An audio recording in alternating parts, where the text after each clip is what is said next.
Welcome to the Global Businesswomen's Pod, brought to you by the Greater Houston Women's Chamber of Commerce.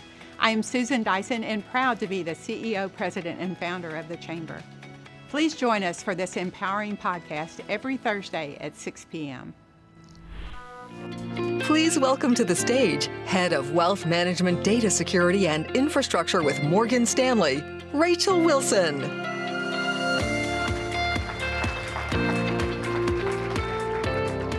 Well, good morning, ladies. It is an absolute pleasure to be with you all here this morning. As the Morgan Stanley teams know, they never have to twist my arm to come to Houston.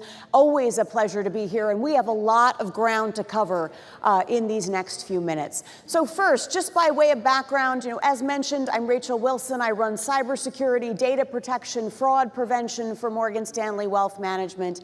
And in this job, I primarily am responsible for making sure that every system, every network, every application that we field to our financial advisors and to our clients are as time-tested, battle-hardened, hacker-proofed as possible before we put them out there in the world.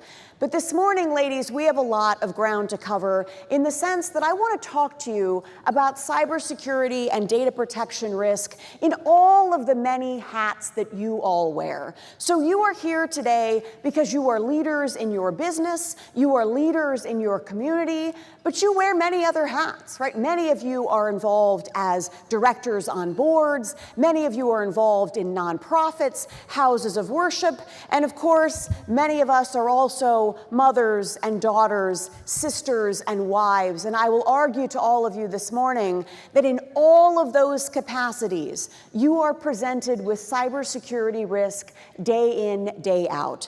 But first, by way of background, before coming to Morgan Stanley 6 years ago, I spent the first 15 years of my career living in the black box that is the National Security Agency, the NSA. No such agency, never say anything, never saying a word about what I did at work. So you could imagine that having this as a job now is a little bit weird. All of a sudden, my day job is to talk about what I do at work. I still have these fears that I'm going to walk off the stage at the end of this and get arrested. So let's hope that does not happen. But by way of background, in my 15 years at the NSA, I spent a couple of years running the NSA's counterterrorism operations mission. So this, in layman's terms, using technical means to get onto the devices used by terrorists, their smartphones, their tablets, their laptops, all with the goal of listening to their phone calls, reading their emails, geolocating them, everything we could do to prevent those terrorist attacks against the United States and her allies. Pretty stressful job. And ladies, I'll tell you, that is the job that prompted me to start coloring my hair, right? When you've got that stressful job, and woo, took years off my life.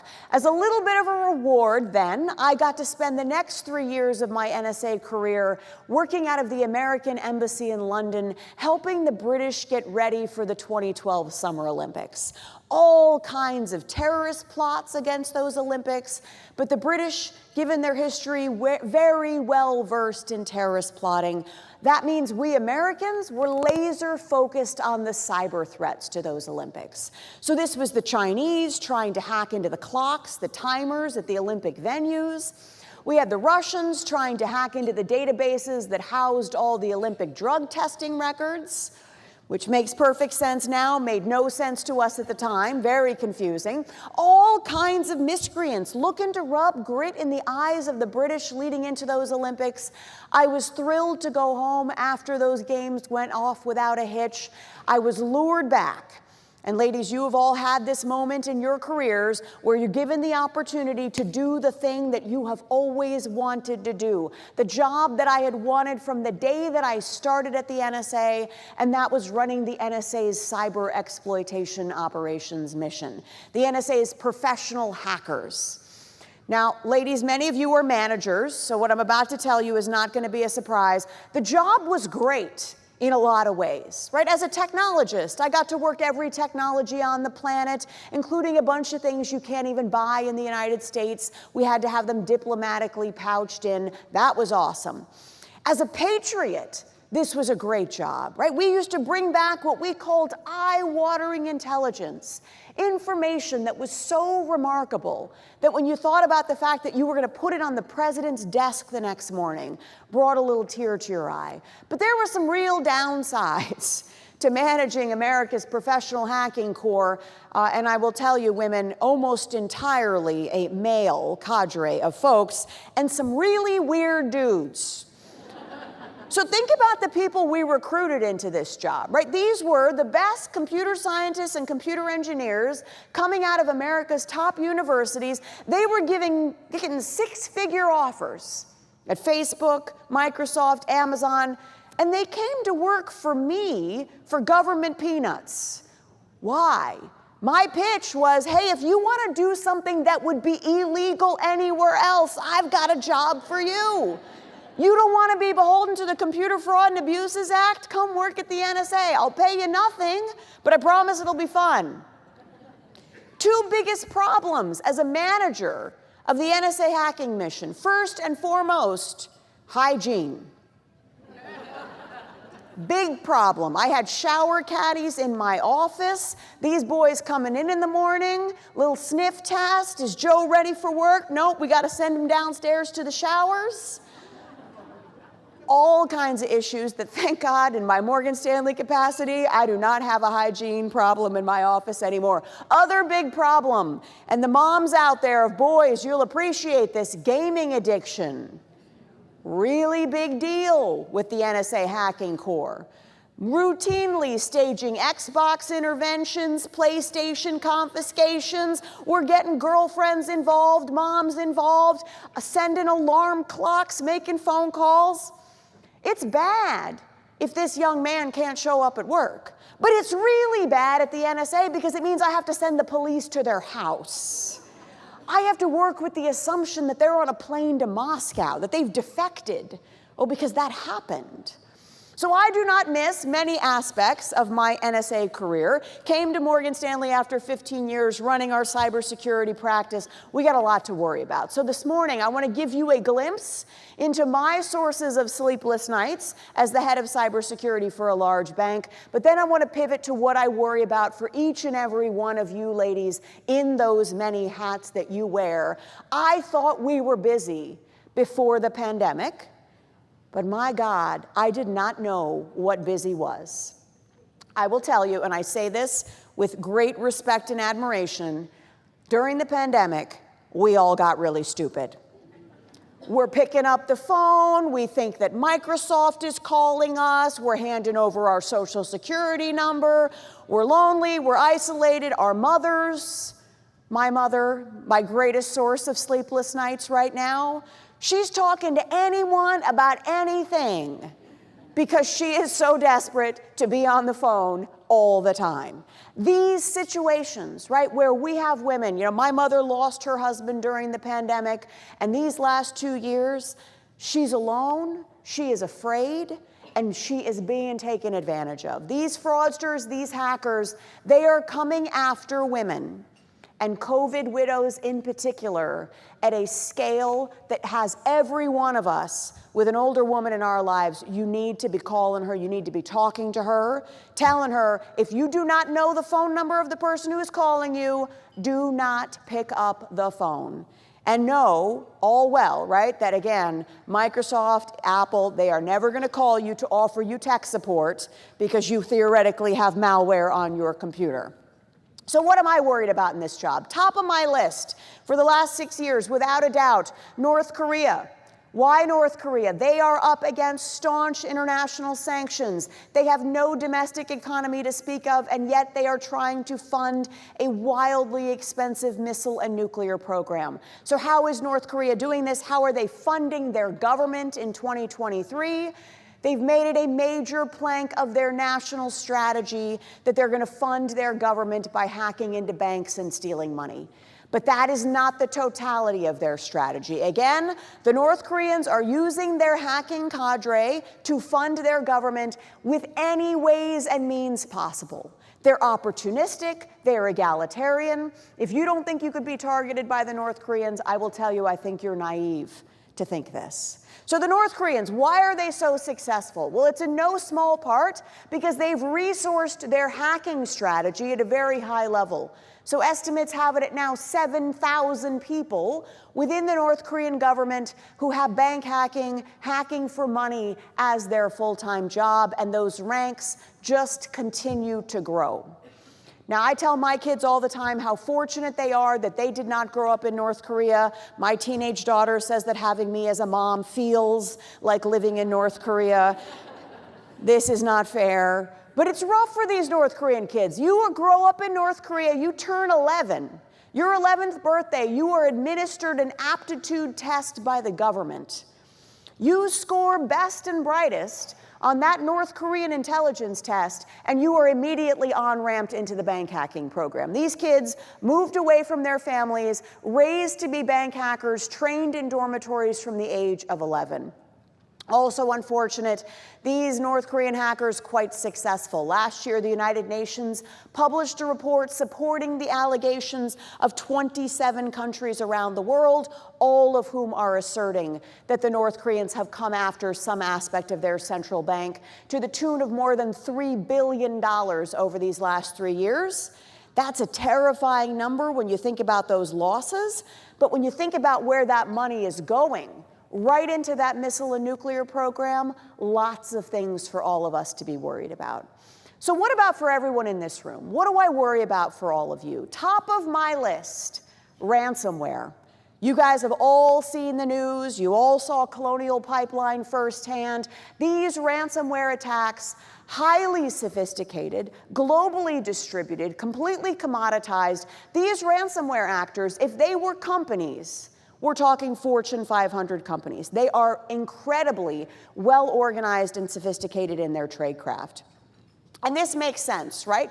That when you think about the big trends in cybersecurity over the last 5 years, 5 years ago, vast majority of malicious cyber content that we saw on the internet was nation states, right? It was Rachel in her NSA capacity. It was the Israelis, the Chinese, the British, the North Koreans, the Australians, all of these nations hacking each other to gather intelligence and to conduct espionage. Now, of course, all of that is still going on, and with Russia, China, Ukraine, we're seeing it at a massive scale. But ladies, it is now dwarfed, all of that malicious cyber activity, now dwarfed by the volume of malicious cyber activity that we see that is criminal in nature and is financially motivated. So again, any of us with 2 nickels to rub together need to be viewing ourselves as potential cyber targets. And when it comes to ransomware, I want you to see it as not an if, but rather a when. Now, these ransomware attacks, anyone who's experienced one will tell you, they are much more sophisticated than the pop-up you might have gotten 5 years ago asking for $500 in iTunes gift cards. They are all now triple extortion scams. So the hacker is going to start by getting into your environment. This could be your business. This could be your personal computer. This could be the nonprofit you support, the board of directors that you sit on. This could be the school that your children go to, municipalities, school districts, hospitals, nonprofits, houses of worship, universities, all likely targets for ransomware. Hacker gets in, steals whatever you value most. That could be employee data, that could be customer data, that could be proprietary data that you wouldn't want your competitors to see. At hospitals, right, that's patient data, incredibly sensitive information. They're going to steal that information, whatever it is that you would be willing to pay to have protected or to have restored. What is the lifeblood of your business?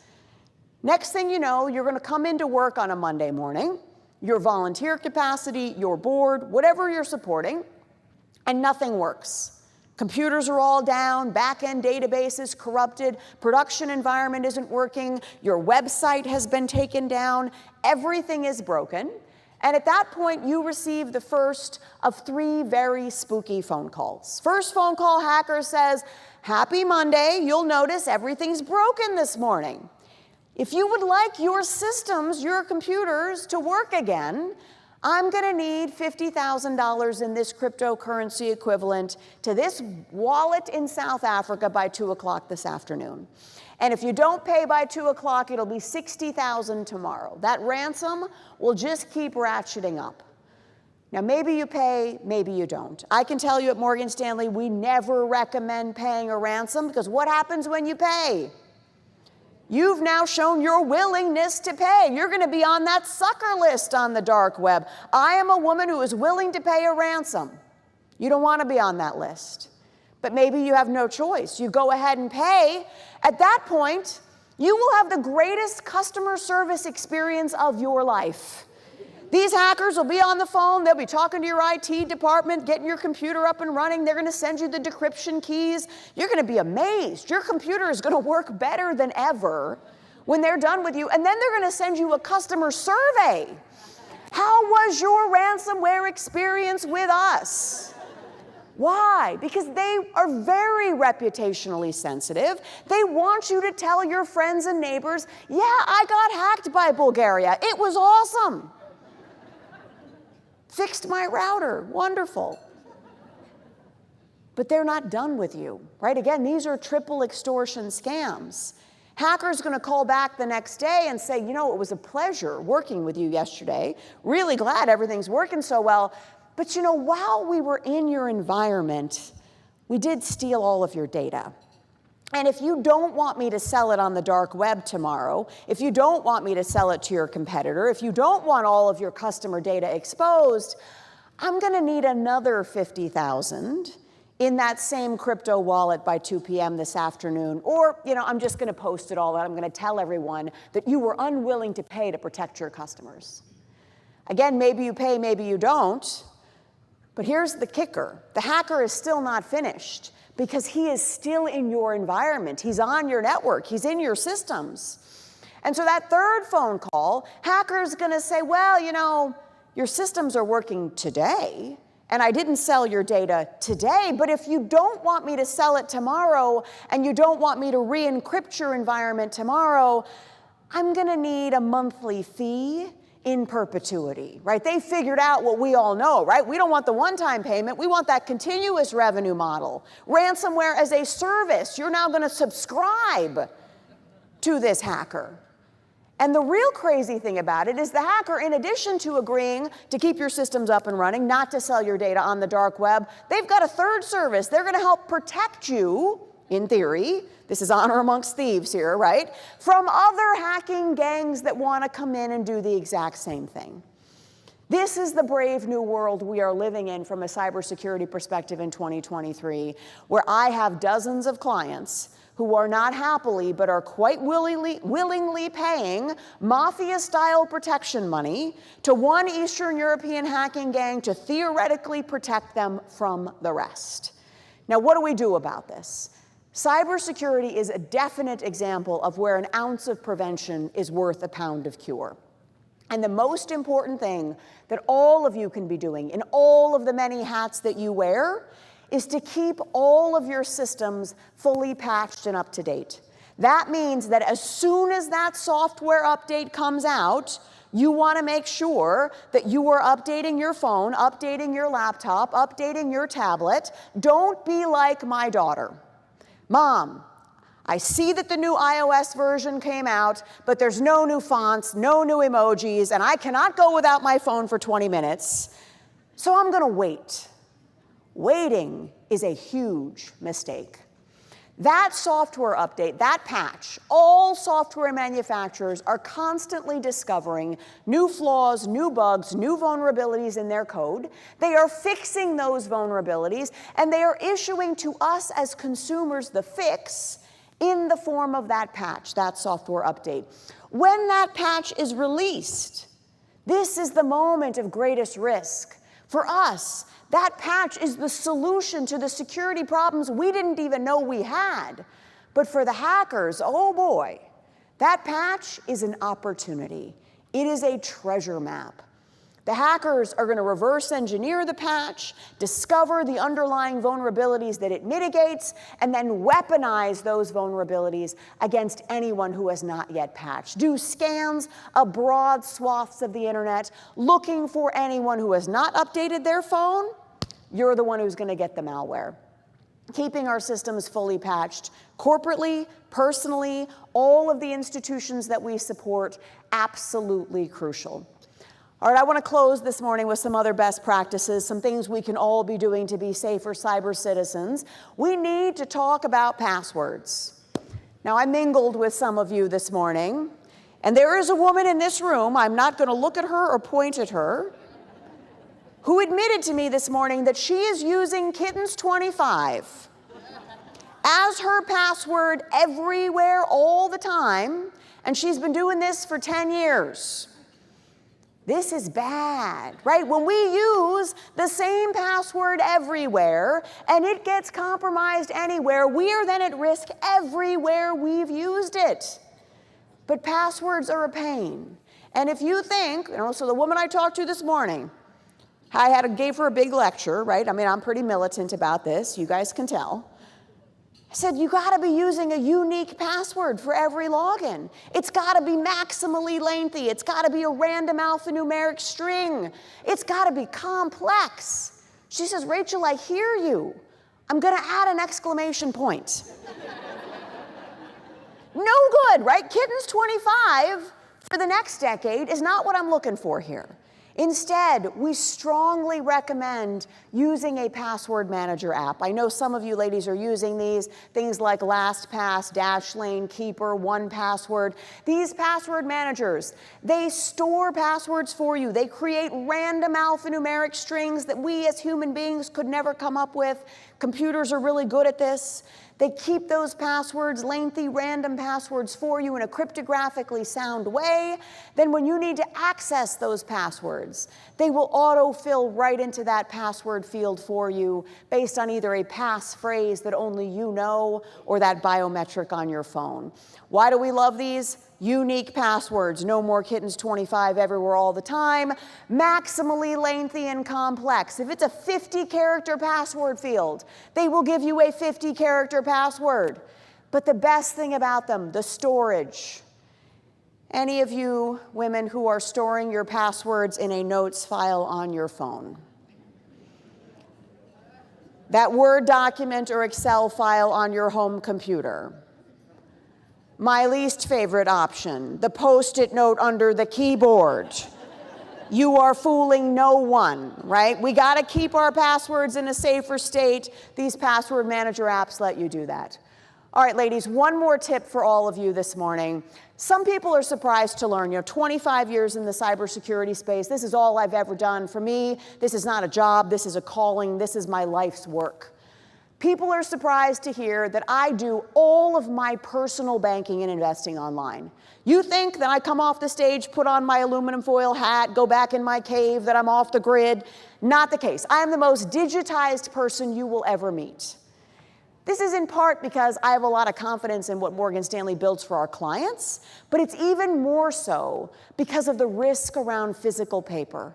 I am asking all of you to get away from physical paper. The risk and liability of those 20 years of tax returns that you and your parents have sitting around, those statements, that personal checks, you gotta get rid of all of it. But when you choose to do so, and I recommend you do, I also recommend that you consider having a single standalone device that you use only for your banking and investing activities. This need not be an expensive device, a Chromebook, couple $100, encrypted out of the box. Great way of bifurcating your risk. We recommend this, the FBI does too, that you consider having one device, right, that you use only for your high consequence activities, your banking, your investing, your business, that you do not use for any of your high risk activities, your online shopping, your online gaming, your social media. Why? Again, by bifurcating that high-risk activity from that high-consequence activity, we can better protect ourselves. This is the approach that I've taken in my family for many years. My teenage son, 17 years old, his laptop, Oh boy. I mean, all that online gaming, there is no question that his laptop is hacked. It is compromised 8 ways from Sunday. I would not touch my son's laptop with a 10-foot pole, and that's not just because he's a 17-year-old boy. The reality is, I know his laptop is hacked. Likewise, he knows that mommy's laptop is untouchable to him, that it's only for banking and investing and work activities. And again, in this way, by physically bifurcating those high-risk activities from those high-consequence activities, we can better protect ourselves. Ladies, it has been an absolute pleasure this morning. Thank you for the time. You've been amazing.